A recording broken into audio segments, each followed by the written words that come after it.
Beautiful. Thank you for coming. I've got a handout. If you wouldn't mind looking on. I've got some people arriving. As you know, my name is Jane, and it's good to see you both. Thank you, Jane. Done a lot of work on the staffing strategy, and I just really need to speak to you about that. Let's start. So, what we're looking at for JKL Industries, as you know, forklifts, small, medium, large trucks. We were leasing, but now we're not going to lease the trucks anymore. We're actually going to just go with sales. So all of the leasing guys are going to be starting to be trained up in sales. If they want to leave, that's up to them, but it's up to us to try and get them to stay because we're losing a lot of managers. So I'll give you a little bit of background, but one of the main things that we really need to look at is becoming an employer of choice. There's training and development programs that we need to put in place. Cultural diversity. There's not a lot of cultural diversity in our workplace, and there's a lot of programs that we can actually put into play to encourage people to join us. And of course, happy, engaged employees. I'm actually drawing up a survey at the moment, just an employee engagement survey, just to find out the people that we've got on the floor at the moment, how are they feeling about all of it. So yes, I believe that if we become an employer of choice, then people are just going to want to come see us. Okay, first of all, why do we need to change? Why do we need to change our staffing? I went and got some stats. This is 2013-14. I'll show you the year after. You'll notice here that the number of women, sales force is quite high, managers, not so much. So there's no equality really. And also the number of Indigenous people, the Aboriginal Torres Strait Islanders, non-existent. So if we fast forward to the year after, you can see we're starting to get some Indigenous people into the workforce. Women are starting to be noticed, starting to be hired as managers. Maybe it's because of succession planning. They were salespeople and now they're becoming managers.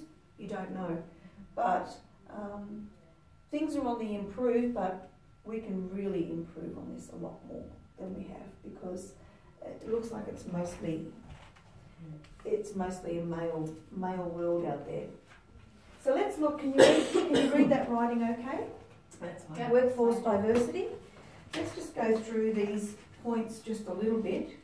I know I'm preaching to the converted, but looking at those previous charts, we need to encourage our managers that we need diversity in order to make our business attractive to hopeful employees. Gender equality, more women for roles, advertising, including words that we are an equal opportunity employer. We're not doing that at the moment. So instead of being a boys' club, we're going to open it up with not only women, but disabled access. Do we have access to our building? These are all things that we should be looking at so that when they do come in, we can easily accommodate them. Okay, one of the benefits of change. We need to be marketing it to people, communicating it out, involving people in it. We've got champions out there who have been talking to the managers, saying, you know, I've got a friend who'd love to work here, but, you know, you don't seem to be hiring this sort of person. I believe that successful implementation is compensation. The benefits of change of this, if we successfully implement them, our compensation will be higher productivity. And if we put in place milestones, perhaps let's change the building, let's make accessible points, let's get that in place. The next thing that we do is put out for a job, maybe we'll have changes in the wording, whatever. If we can make milestones, then I think it's easily more achievable to do. But we really need to involve our people, market it properly, communicate it out, and the change will be taken really well, I think. We'll see. So, my staffing action plan. First of all, we need to renovate the leasing department offices. They're obviously not going to use, we don't want them going back into an old space, but with a new role. So we're going to renovate those offices. We're going to upskill the leasing guys. They know all about the product. They just now need to know how to put that into sales. We're going to advertise for new staff, promotion opportunities. We're getting new managers in over the top instead of promoting the people that we've already got that know the job.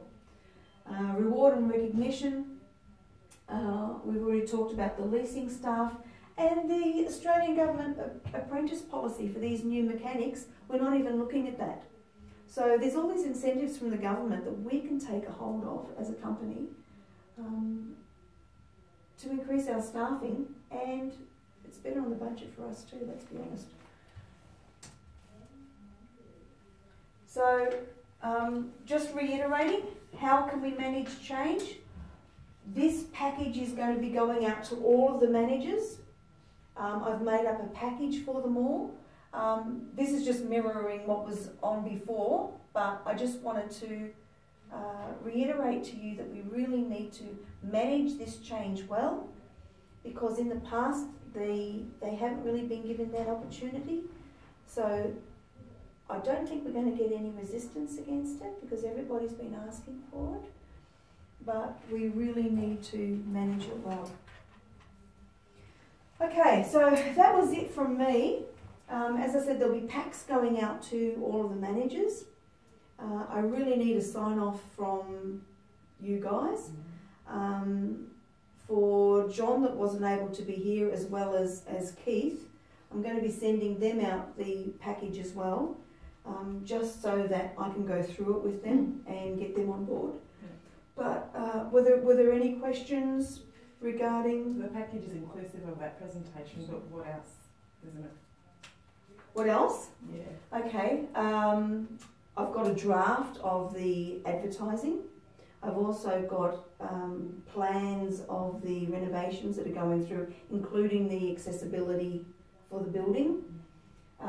There's also a package on the one that was managing change on suggestions on marketing, suggestions on how we can communicate, finding champions, organising work groups within those teams. Just like a little encouragement bundle, I guess you'd call it, just to give them a bit of a starter and a bit of a help. So I think you've got about 3 managers under you, and you've got a couple. Yeah. So if I give them to you, if you can then communicate that out to your managers, that would be awesome. And then perhaps we can come back together. I'd like to come back together in about 2 months' time, and we'll just check on how the champions are going, check on the work groups, what feedback we've been getting, because by then our human resources guys will be starting to look at advertising, but we need to get that substructure in first. All right? Yeah. Where did you source your data from? Where did I source your data from? The data actually came from our HR department, just who was in the business for those years, the gender part of it. We specifically asked for that data. If it would help in your, I could add that into the data as well, just so that you can underline, say, hey guys. Yeah. Yeah, that'd be good, thanks, yeah. Does the plan include a contingency if the proposed ideas don't go ahead? If the proposed ideas don't go ahead, the only ideas that I really need to cover in the change management is equal opportunity employment, upskilling the leasing guys, and trying to retain our managers. They're the main three ideas that I want to float. But like if what we're proposing to deliver on that doesn't go ahead for whatever reason, what's the backup? What's the contingency on that? Because they're great outcomes that we want to achieve. How do we make sure it happens if our plan to actually deliver that doesn't happen? How do we make sure it does? Well, because we're actually putting in a citation, we're putting in for a citation for as an equal opportunity employer of choice. And there's things that have to be done within that citation. So this is coming down from the managing director. So he's going to make sure that they're in place. The only contingency that I can see is, I don't know. I would have to speak to the managing director and see. I can come back to you on that. But it's not set in concrete yet because we need the feedback from you to make sure that this goes properly. I'm not going to tell you what we're going to do because it has to be what's best for the company. What's the time scale? 2 months. For it all to happen? Yeah. I reckon in about 12 months we'll have a complete turnaround. I don't expect the leasing guys to be upskilled in a week. It's going to take them some time. We've got the renovations going on. We've got a whole lot of things happening within the building as it is. So I think trying to throw everything at it all at once would be silly. When you're doing the renovations, where are you going to put the people that work in that building? We've actually got an ATCO organised. So instead of putting them outside and saying, well, I'm sorry, but we're renovating the new offices, this is where you're going to sit. What I thought was if we make that into a training room, so that way they may be separated from the rest, but they're actually going to be in a training space. Then they'll see that as a more positive place to be because they're learning a new skill. And once we start buddying with them, with the sales guys, they're going to be out. They're going to be out on the road anyway. So I think that was probably the best answer that we came up with. And in addition to that's going to add additional cost. Has that been taken into consideration into how much the upgrade's going to cost, as well as hiring the ATCO? Because the leasing had really dropped off and we weren't making a lot of money from that, you're right, because there's going to be less workforce, there's going to be less profit. The managing director is willing to take a hit as far as, because in the long run we're going to make more as a business simply by increasing the sales. So we've put I think it was 450 grand aside for the renovations. I'm just trying to think of the project manager's name. I think it was Troy. Troy's the project manager, so he's a real go-getter. Okay. So I'm expecting that project will be brought in on time and within budget.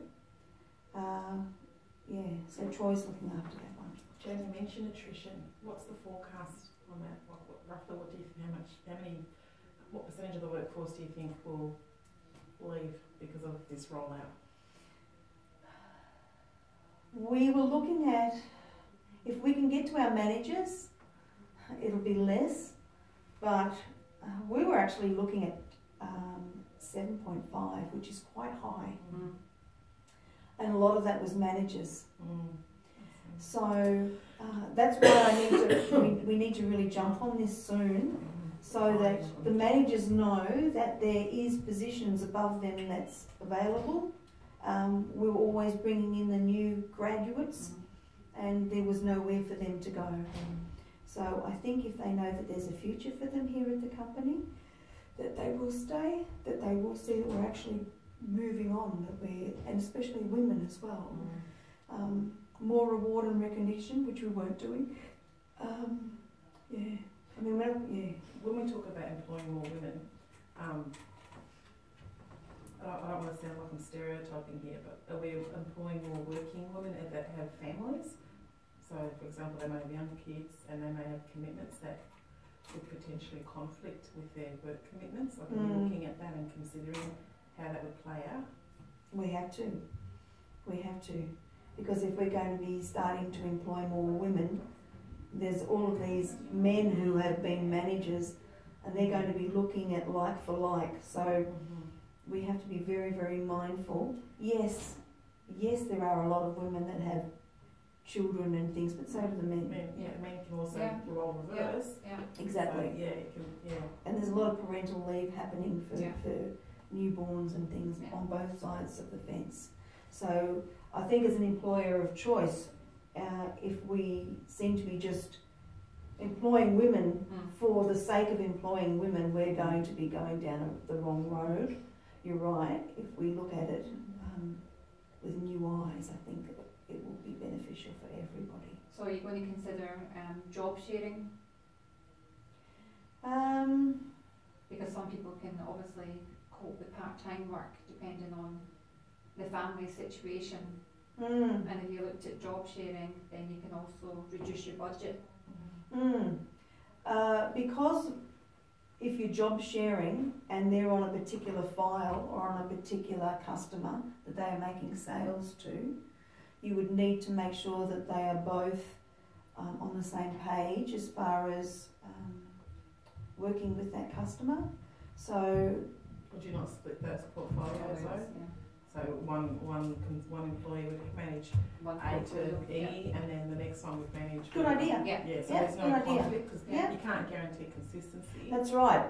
Yeah, but you want continuity.